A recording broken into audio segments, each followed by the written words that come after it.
Hi guys, John here. I got a new microphone, so if we've got some audio issues, that'll be the main culprit. But I think that I've got it all working.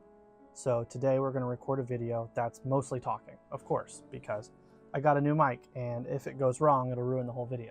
But hey, that's fine. If I don't hear anything, I'll just cut this up into shorts.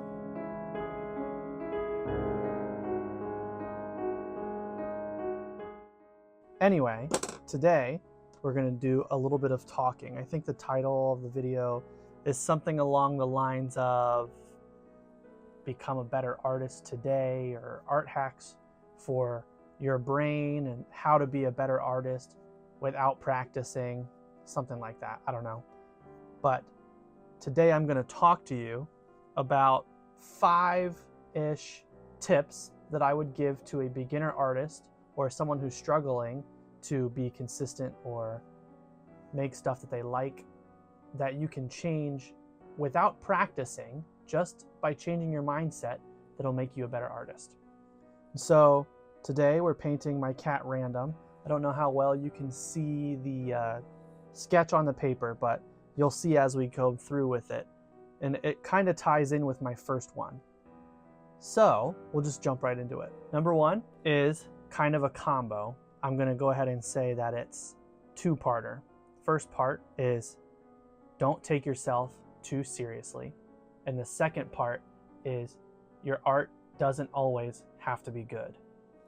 And so the way that ties in with this one that I'm doing today is this is more of a silly picture of my cat. I did like a fisheye lens and brought it right close to his face. So he's all distorted. But I think it'll be funny if I were to paint this and then put it in like a really gaudy, super fancy frame. So that's what we're going to do. Now, when I say don't take yourself too seriously, a lot of beginner artists, I know certainly I was like this, will start getting into the hobby and they'll see all of these, your experience with art in most cases is museums and fancy shows.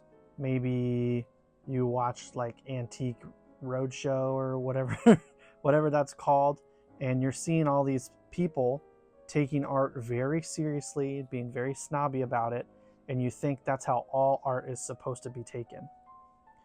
And I can tell you that that is a great way to ruin anything that you plan on making. When a beginner artist takes themselves too seriously, they often will be far too harsh, especially on their developing skills, their developing eye for what looks good, their developing ability, and it's very disheartening when you expect to do something really good when you start and it doesn't come out exactly how you want it to look. And so I think it's really important that we don't take ourselves too seriously in this, I'll say, profession. You don't even have to be a professional for these things to apply to you. I think having a little bit of fun with it, understanding that this is for most people just a hobby, and for some people it's a career, and even then it's supposed to be fun. It's hard to make art when you're not having fun. And so I think taking yourself too seriously is a great way to kill the joy that you can have for painting. The second part to that is about it doesn't always have to be good. This, for example, this is not the Mona Lisa, and I don't expect it to be the Mona Lisa. I can't make, the greatest painting of our generation every time I make a painting. And if I go into every painting expecting that, I'm going to be disappointed more times than not. And just like I said, when you're constantly worried about that, it's a great way to kill the joy of painting. Just doing the background here. This is a funny picture, but this cat that we have, his name is Random. My fiance, Hillary, found him in a bush like 15 years ago, and he's still lives with us in the house. So I know that this is going to be a funny painting, but I think she's still really going to like it. And so I did a green background here because that's her favorite color. My second hack for your brain, or whatever I'm going to call this, for beginner artists, is you don't have to share everything that you make. We live in a world now where social media is at the forefront of everybody's mind at all times. And I know a lot of beginner artists who everything they make is a post for social media. And when you put that kind of pressure on yourself, it makes it difficult to enjoy the process of making the art. And so I think it's very important that if you sketch in a sketchbook, or if you like to doodle, that some of the... Hi, Rudy. My other cat, Rudy, is in the room. He's mad that I'm not painting him. You'll get one next time, buddy. I don't have any pictures like this of you.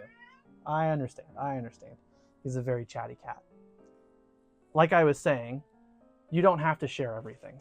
You should keep some stuff to yourself, because art is a very personal medium.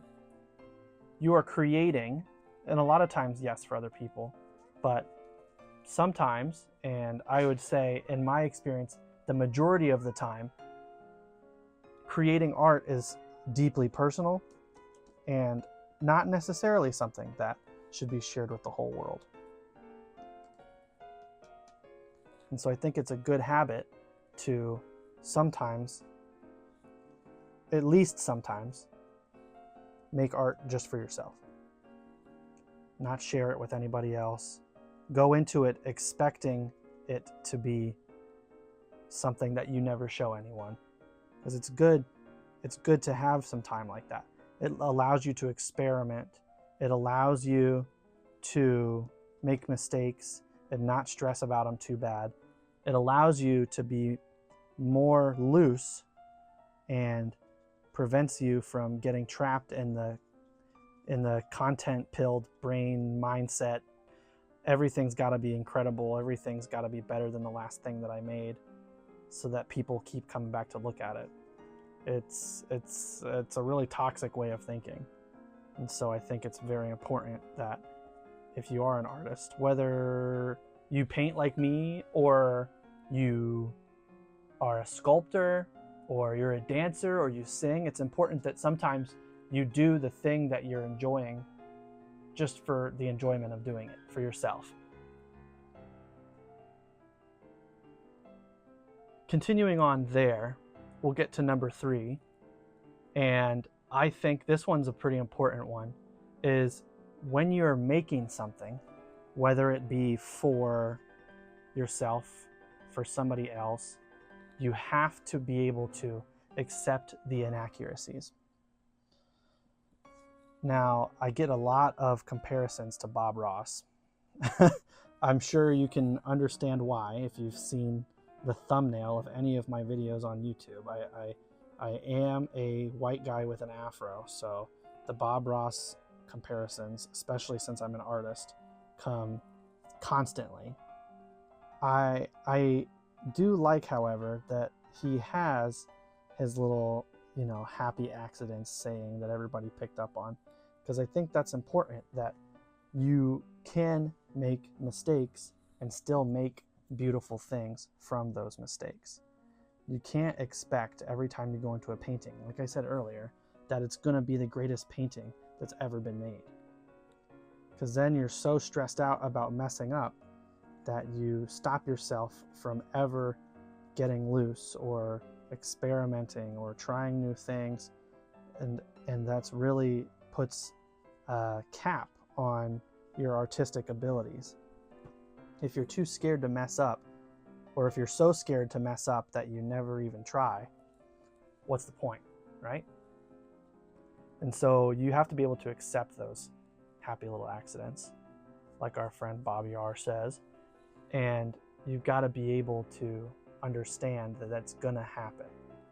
Most of the greatest pieces of art that I've ever seen, all the ones that really compelled me and made me feel something, were imperfect.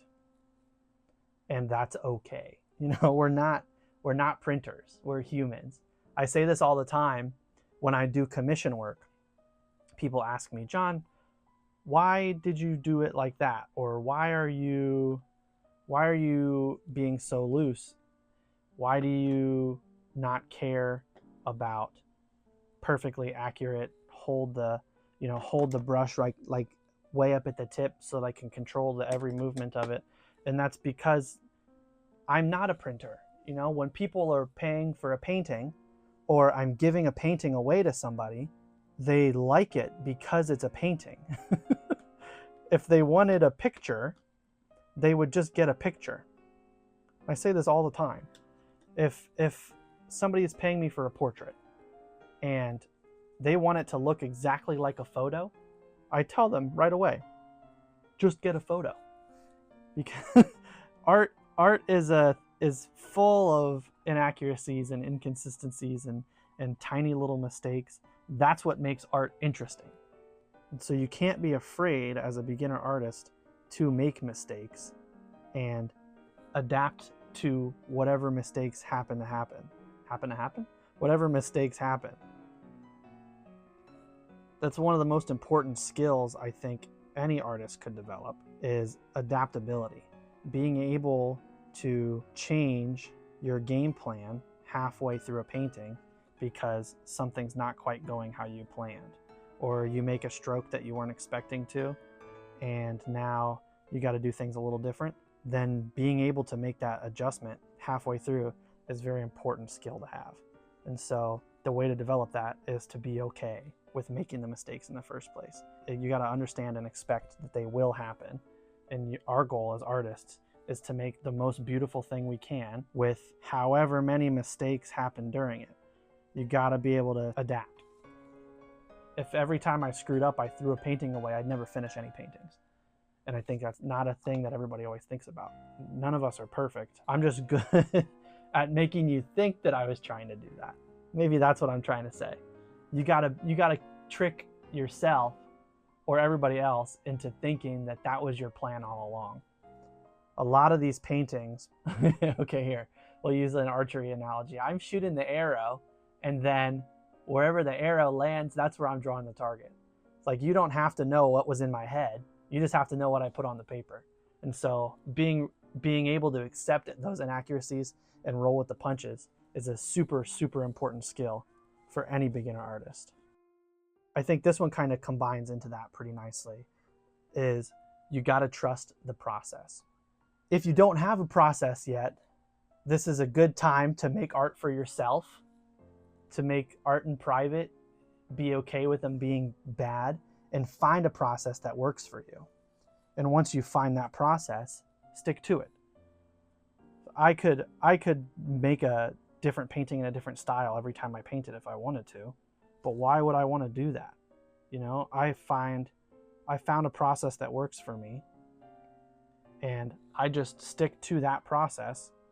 And I know just from experience that if I stay the course and get through the ugly stage, that I will have something nice on the other side.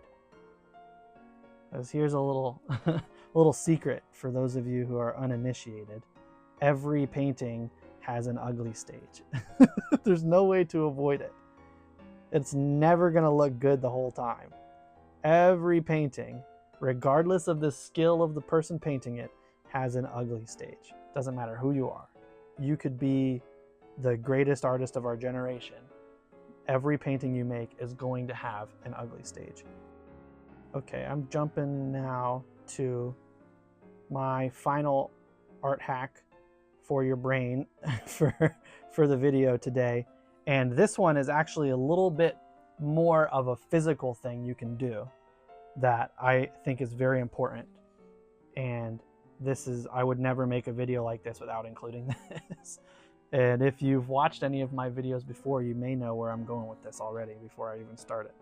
But I've got a thing that I say in every video. I talk about the squint test. Any of my regulars, you already know where this is going. But the squint test is, at any point, during the making of a painting, I am paying attention to every stroke I put down, right? I'm staying loose, but I'm still aware of the strokes that I'm putting down.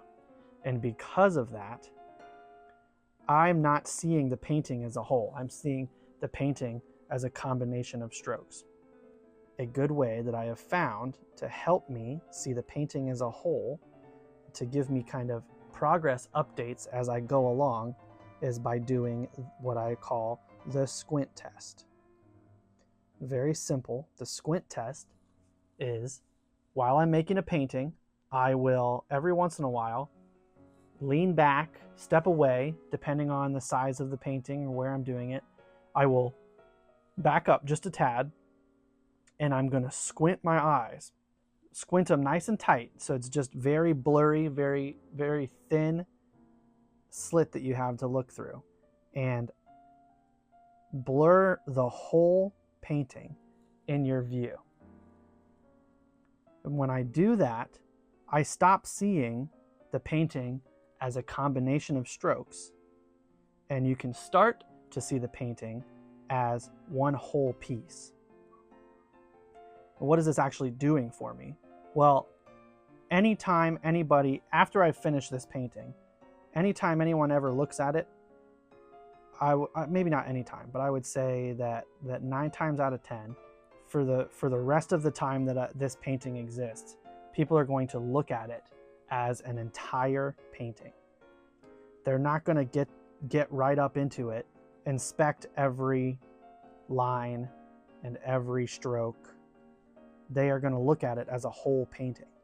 And this squint test that I'm doing constantly lets me look at it as a whole painting, instead of as the combination of strokes that I've been watching come onto this page.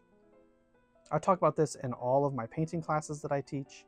I talk about this in all of my YouTube videos. This, if I was to make a list of the most important things that every painter should do every time they make a painting, this is number one, supreme, top of the list, and should be the top of everybody's list who ever makes a painting.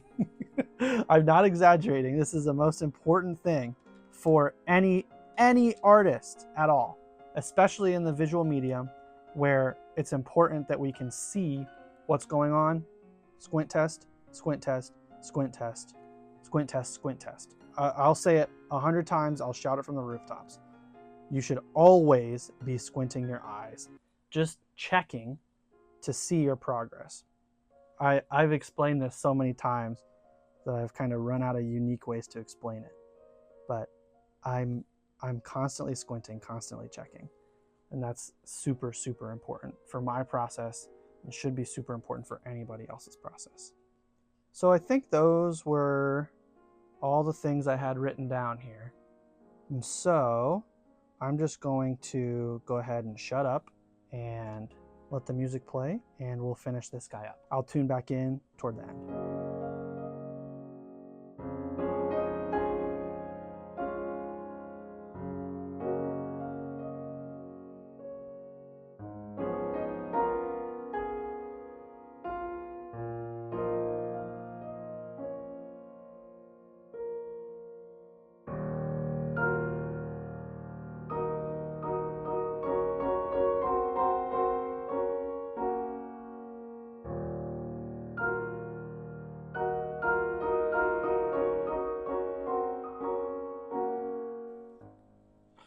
Okay, I'm gonna pull this tape off the sides so that I can get his ears sticking over the border. We bled through a little. Didn't stick this tape down very well today. That's okay. Doesn't have to be perfect. Like I said, not every piece of art needs to be the Mona Lisa. And I'm okay with that. This is not any cause for me to throw the whole thing away. And so I talked about being adaptable. You know what I think I'm going to do? Let's commit to this overflow into the borders, huh? Let's break up this outline a little bit. Since it's already happened, right? Maybe we'll find something that we like. Use one of our skills. We're going to be adaptable here.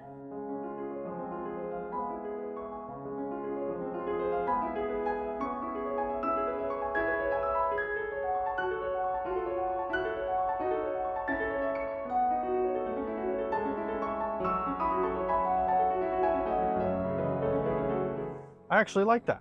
I'm pretty happy with that. So that's not something I ever would have done on purpose, but I still think that it can be leveraged to make a good painting.